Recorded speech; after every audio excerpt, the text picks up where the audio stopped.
All right, welcome back, everyone, for another deep dive. Today, we're going to be looking at something pretty interesting, something that's pretty relevant, I think, to a lot of people listening. Yeah. And that is the influence of cryptocurrency in the recent 2024 U.S. elections. We've got this article here called Mateen Yapishter Die.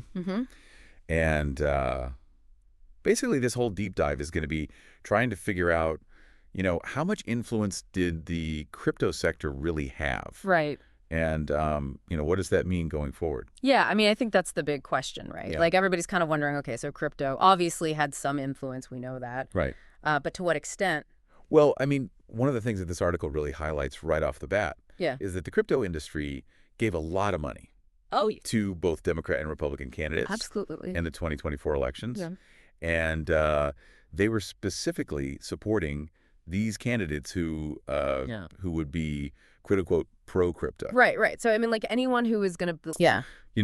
be friendly to the industry as far as, like, legislation and regulation and that sort of thing. Exactly, exactly. Yeah. And it's not just, like, small amounts of money either. No, not at all. Like, there's this example in the article about Bernie Moreno.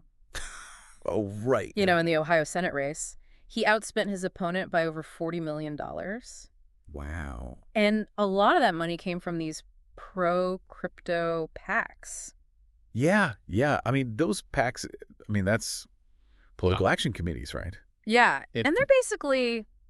like a lot of stuff. Yeah, they're like, they can buy media, they can fundraise, they can, like, make donations and stuff. Right. So they're basically just trying to... push their candidate. Like, yeah, exactly. And I think one of the most interesting things about this is, we talk about these PACs is, like, they're not necessarily beholden to any one party. Yeah. So you'll see, like, you'll see a PAC that's, like, maybe traditionally supports Democrats suddenly supporting a Republican. Right. Because that Republican is pro-crypto or vice versa. It's all about the crypto. It's all about, exactly. So there's one PAC that's mentioned pretty prominently in this article called Fair Shake. Oh, yeah, Fair Shake. Yeah. And they're becoming kind of a major player in all this.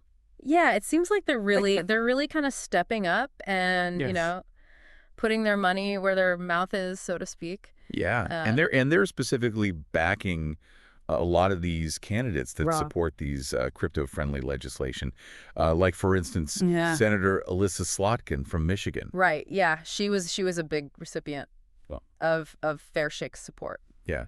And the article kind of even goes on to imply that, like... oh, really? Their support might have been, like, the deciding factor in the election. So I mean, that's huge. That's pretty crazy to think about. Yes. Right. It really is. I mean, if they're able to basically swing elections like that, right. I mean, that's a lot of power. Yeah. And what's interesting, too, is that the article says that they're expecting almost 270 members of the next Congress to be, like, pro-crypto. So that's like a majority. It could be a pro-crypto majority in the House of Representatives. Right. Wow. That's crazy. Pretty wild. Yeah. Right. Yeah, I mean, that would totally change the game as far as financial regulation goes. Yeah, like, think about this thing, right? The Financial Innovation and Technology for the 21st Century Act. Right, the FIT-21. The FIT-21. Yeah. This thing could completely change the entire crypto landscape. Absolutely. And with this much support in Congress, it's very possible that this thing could actually become law. Yeah. I mean, if they've got that many people on their side, it's hard to imagine it not going through. And think about it, like, for you, the listener, right? Yeah. Like, your vote for or against a candidate who supports this thing could actually be the deciding factor in whether this becomes law or not. And that could, like, change the U.S.'s, like, position in the world when it comes to crypto. Yeah, that's a lot of power for voters to have. It's huge. It's huge. Yeah. But it wasn't just these organizations. Yeah. Like, these PACs. Right. Individuals were getting involved too. Oh yeah, for sure. Like some of the big names in crypto were donating a lot of money. Yeah.